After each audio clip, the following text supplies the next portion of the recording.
दोस्तों, अलग अलग तरीके के लोग मिलते हैं हमारे को।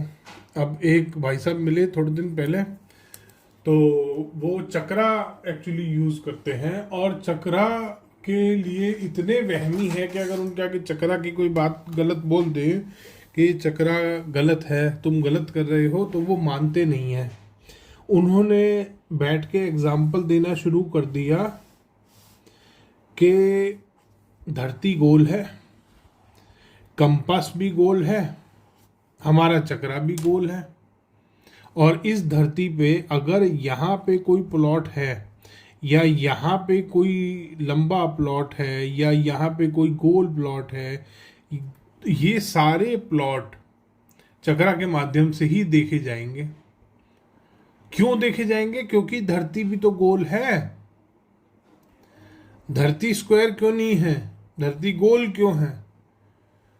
उन्होंने ये बात बोली। अब एक चीज आती है वास्तु।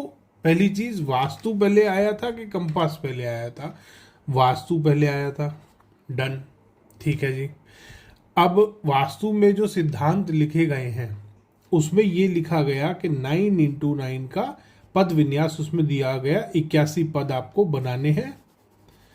पूरे इस तरीके से 81 का पद बनाएंगे। नॉर्थ ईस्ट जो स्ट्रेट प्लॉट है, नॉर्थ ईस्ट साउथ वेस्ट जिसमें यहाँ आ रहा है, नॉर्थ ईस्ट उसमें यहाँ आएगा, चाहे वो स्क्वायर है चाहे रेक्टेंगल है। ये बात कर रहे हैं हम 0 डिग्री नॉर्थ की, ठीक है।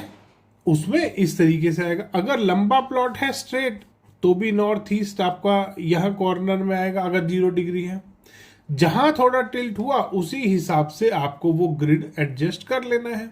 अगर यहाँ पे नॉर्थ आ गया तो नॉर्थ ईस्ट यहाँ हो जाएगा, ईस्ट यहाँ आ जाएगा, साउथ ईस्ट यहाँ आ जाएगा। ग्रिड चेंज हो जाएंगे। यही होता है। वो भाई साहब लगे रहे कि हमारा जो एंगुलर डिवीजन हम करते हैं, दोस्तों ध्यान करना, एंगुलर डिवीजन कैसे होता है। यहाँ पे जैसे यहाँ पे 3-4 ही ग्रिड आए, यहाँ पे 7-8 आ गए, यहाँ पे 8/3 का पद विन्यास बन गया। 8/3 का पद विन्यास किसी वास्तु का ग्रंथ में नहीं है। पद विन्यास हमेशा 6/6, 7/7, 9/9, 8/8, 100 पद तक का वास्तु होता है। कभी भी इस तरीके से जो दिशा निकालते हैं या ये बोलते हैं कि रेक्टेंगुलर प्लॉट में नॉर्थ ईस्ट यहाँ आ जाएगा, कभी नहीं आता। उनसे पूछना देवता कहाँ है, वहीं पे नॉर्थ ईस्ट है।